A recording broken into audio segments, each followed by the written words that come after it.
Hey everyone, it's Mitch Goldberg. Welcome to Be the Boss of Your Money. Well, it finally happened. It actually happened. The 30-year mortgage rate hit 8%.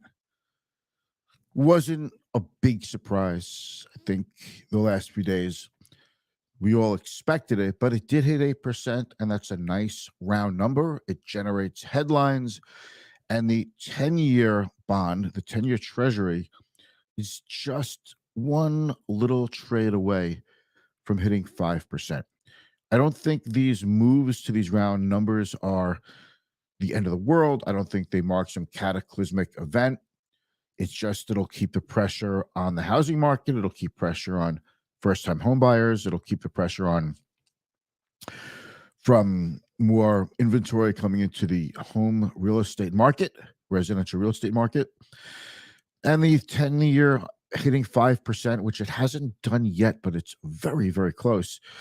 That to me is indicative that, stocks will remain under pressure, except for one little thing. The yield curve is starting to, I should say, the spread in the inverted yield curve is starting to disappear. Let's roll a quick intro. I'll show you a couple of things, and I have to get out of here in about 5 minutes. Here we go.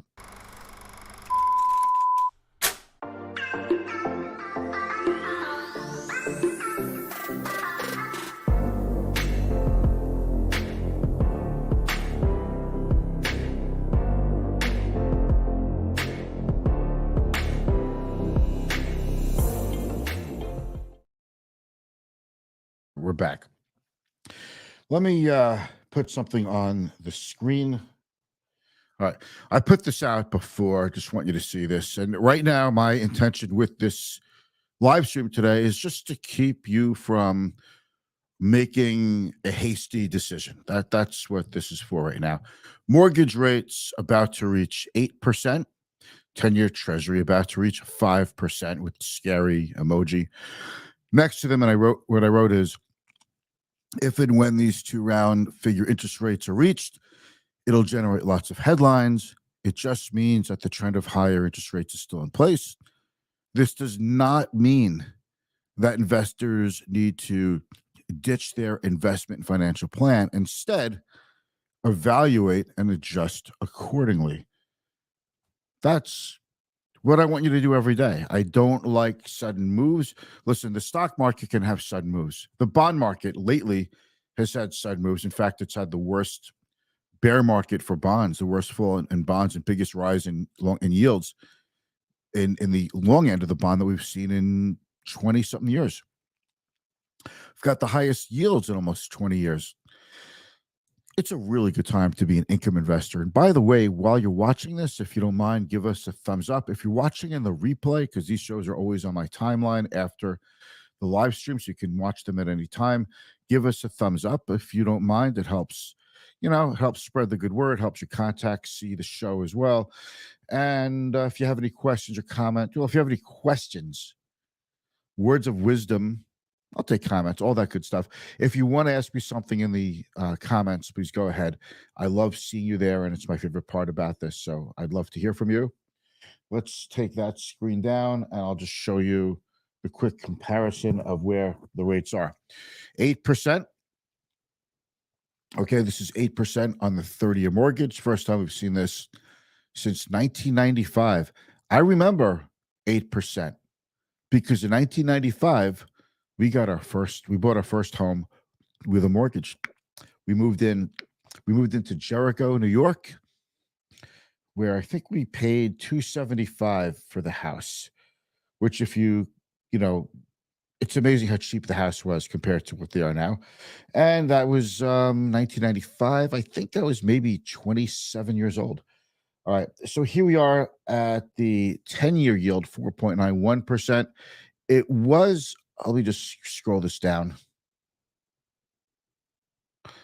The high was 4.92%, just a stone's throw away from 5%.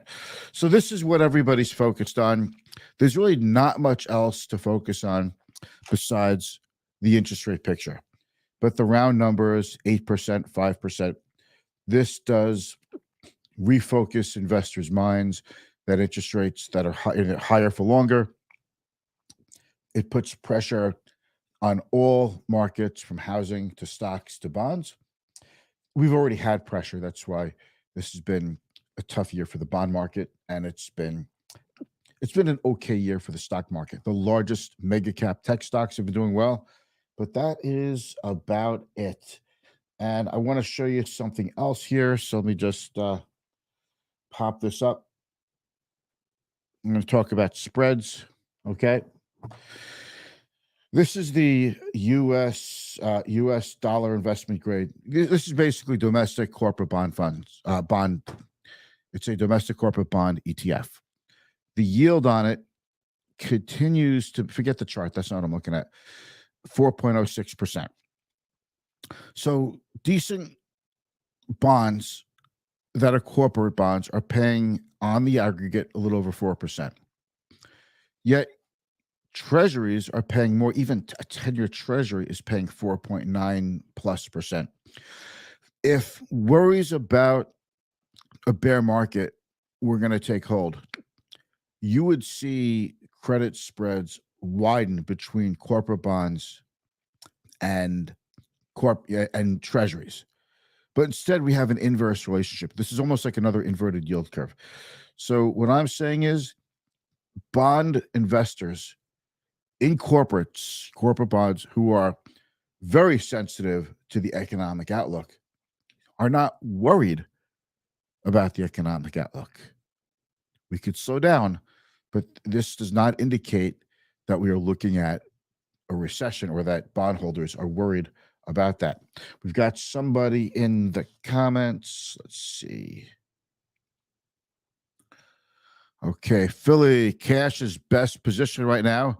Bonds at 5% or higher. Cash, well, thank you, Philly. This is the best time in 20-something years that you could have money in cash paying you something to sit there. And why not? Why not collect 5% plus in cash? Liquid, you know what you're putting into it. You know what you're getting out of it.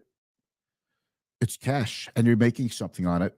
So why not take 5% and skip all the negative news of volatility, war between Ukraine and Russia, Israel and Hamas? Why not? Not a bad place to be. Is it the only place? Is it the best place? It depends on everybody's needs. I think it's an important place, and even for myself, who's an investor, I still have money personally in cash equivalents, and I have money in the stock market and the bond market. What's the best thing for me? My horizon is still long term, so I'm mostly invested, and I plan on sticking that way. As I get older, I'll probably move more money toward fixed income and into cash, but I've got a ways to go on that.